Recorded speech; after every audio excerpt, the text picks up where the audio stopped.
When Tsar ruled over the kingdom of Trora, he called his builders to him one day and said, "Build me a palace that will last for 1,000 years." And the builders fell to work and raised a great palace with rafters and lintels hewn out of oak. After many years it was finished, but a great fire raged through the land, and only a few charred beams remained of the palace. Again, Tsar called his builders and said, "Build me a palace that will last for 1,000 years." And the builders fell to work and raised a great palace with vaulted ceilings made out of stone that was carved from quarries under the hill. After many years it was finished, but a great earthquake struck the land, and the ground shook mightily, and only a heap of stones remained of the palace. There came an old woman, asking to see the king, and when she stood before him, she said, "My lord, give me permission to build you a palace that neither fire nor the shaking of the earth will destroy."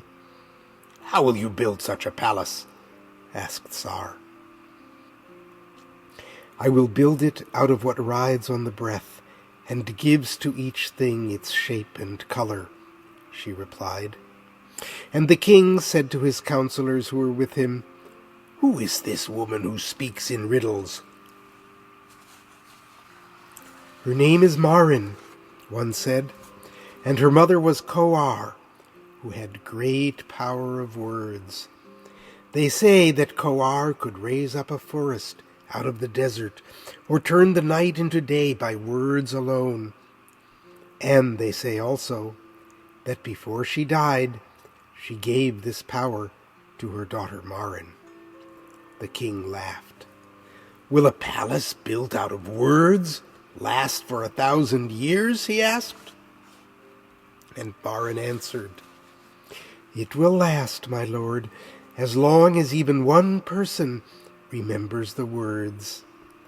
Then she began to speak quietly, as if to herself, and her words were like water rising and falling. And soon a beautiful fountain rose in the courtyard and began to play softly in the shade of a tall yew tree. So Tsar asked Marin to build him a palace of words, and she fell to work, speaking quietly as if to herself.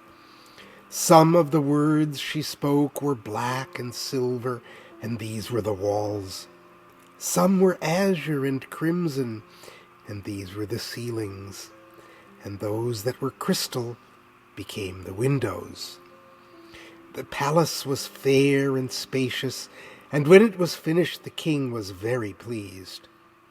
And Marin taught him the words out of which the palace was built.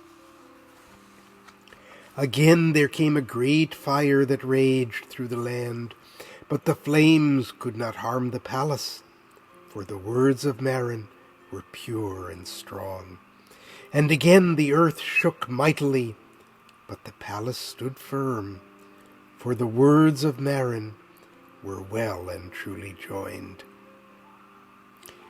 King Tsar lived long and peaceably in the palace built out of words, and when he was very old he died one night in his sleep.